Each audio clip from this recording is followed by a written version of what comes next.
Our next guest started managing the family banana stand on the great show Arrested Development, which led to Superbad and Broadway and many more works of note. His newest, alongside Amy Schumer, is called Life and Beth. It's on Hulu now. Please welcome Michael Cera.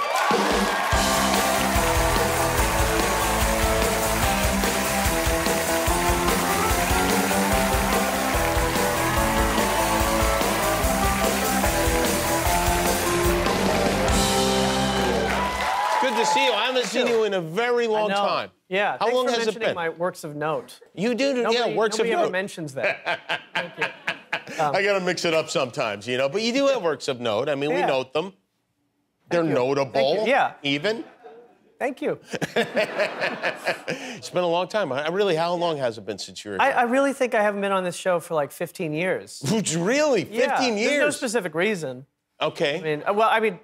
Although the last time I was here, I told a horrible joke that nobody laughed at, and it was like a very traumatic moment.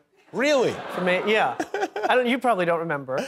Well, man, I have that moment on a nightly basis, so no, I don't remember. You're used to it. No, but what was it? Do you remember? Well, I basically like intimidated an audience member. You did. As a joke. You're very intimidating.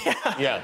But the audience, didn't, I guess, pick up on the fact that I was joking, so they just got real upset.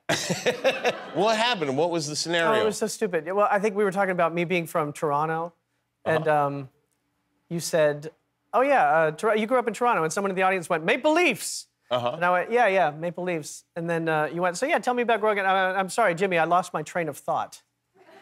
And I stared the person down for a long beat, just waiting for the audience to laugh at some point. Yeah, I see. And they never did. And then I guess you moved us along. Well, yeah, that's, But then that night I watched the broadcast and the moment had been snipped out.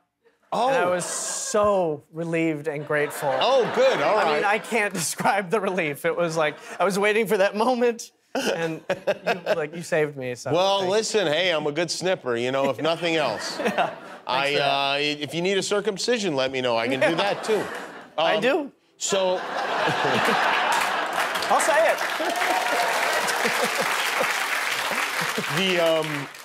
You were here with Paul Rudd, and let's take a look. I think we have a photo from that. Oh, my God. You were so young, so little back then. Just a kid, just a little one. And you've grown so much since then. Superbad, I think. I just want to say, because I hear people laughing and stuff, but I like, that clearly is doctored. With the photograph? Yes. No, I don't think it was. I think that was... Okay, well, Actually, you know what happened? We made me and Paul much bigger, is what it was. Yeah, you guys are huge. And that was your, when you did Superbad, which was your first big movie, obviously, right? Yeah. Do you even remember that experience? Is this something that went by, like, your childhood? Well, it's a long time ago, but no, I remember it. I mean, one of the main memories of doing that movie is that on one of the very first days of shooting, I fell out of a tree. This was not during shooting, it was just during recreational time. I was climbing in a tree, and one of the trunks that to me seemed like, a pretty sturdy trunk just came right off. And I went down with it, and something hit me on the way down and cut my lip open. So for the first few weeks of that movie, I was dealing with this cut lip, and I couldn't even smile or anything. And I had a new girlfriend at the time, and I was hanging out with her and just never smiling, just always looking very dour and just telling her, it's just my lip. Maybe that's what she dug about you, Yeah. That, a lot of guys can pull that off, really. She thought I had depth. So you remember the injury. The injuries are what stick with you the most. You don't forget a thing like that. I've had a bunch. You're very, selective about what you do. And you did some, I mentioned you were nominated for a Tony Award. Which play was that you were nominated for a Tony? Which play? Yeah. It was a play called Lobby Hero.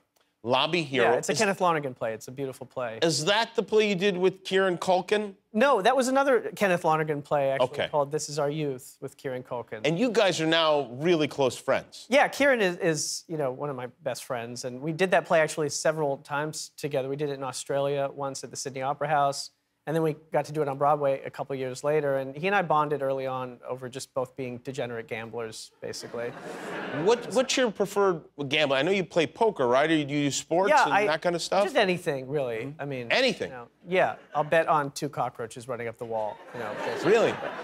But me and Kieran would just like blow through all our per diem. We had all this like orange Australian money, and we were just trading it. And so at one point we just like stopped playing for money and just started playing for humiliations, basically. And like we started doing push-ups on demand, which is like you would kind of get like a bank of push-ups. Like whoever won I would have like 100 push-ups that I could make him do at any time, but like only in 20 push-up increments. Uh-huh. And then you have to wait a little while after before you can make him do more. But you could do it anywhere, anytime. Like.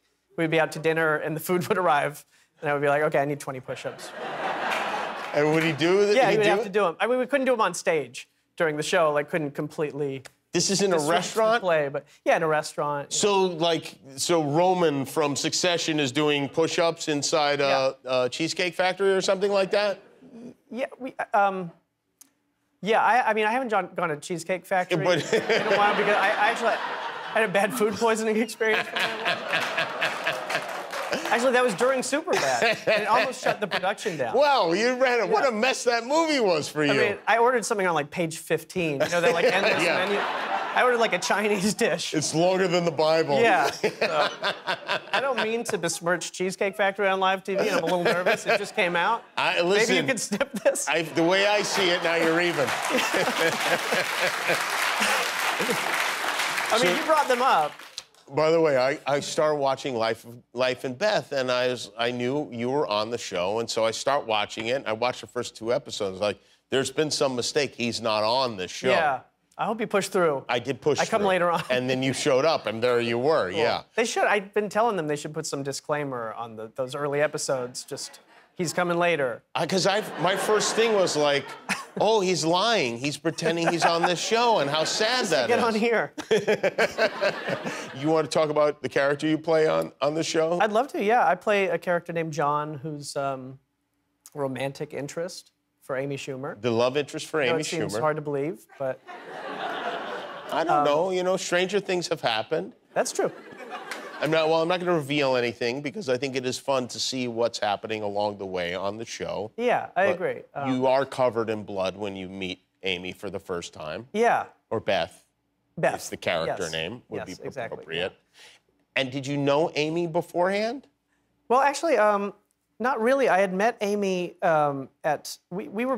she was nominated for a Tony as well, and we met at a Tony's luncheon the year we were both nominated, and then we kind of exchanged numbers, but I'd left the country that night. I went to the UK to promote a project that I was promoting, and Amy had texted me that night saying, hey, we're all gonna go, to karaoke, why don't you come? But I didn't get this message until I landed back in the country, and I just didn't recognize the number, and so I just ignored it and deleted the text.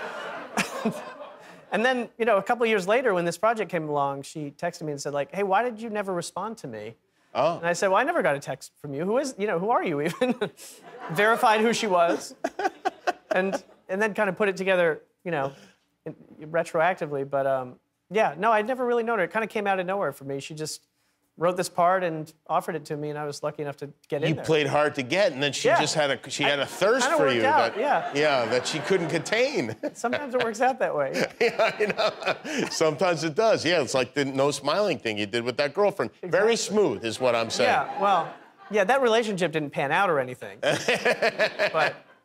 Well, the show has panned out, certainly. I know it's getting great reviews, and I really enjoy watching it, and I'm looking forward to seeing what happens along the way. And if you watch the first 2 episodes, Michael is not in it. Did you get paid for the first 2, even though you're not in them? I don't really know. I can call. We'll my get agent. Wanda's agent on it. I can get the details of for the end closing monologue if you want to announce. Yes, that. if you don't mind, wait until after Weezer, and we'll come back and announce if you. Okay, I'll get you the information. Michael Cera, everybody, with Life and Beth is on Hulu. We'll be back with Weezer. If you like that video, then put a ring on it. Click the subscribe button below.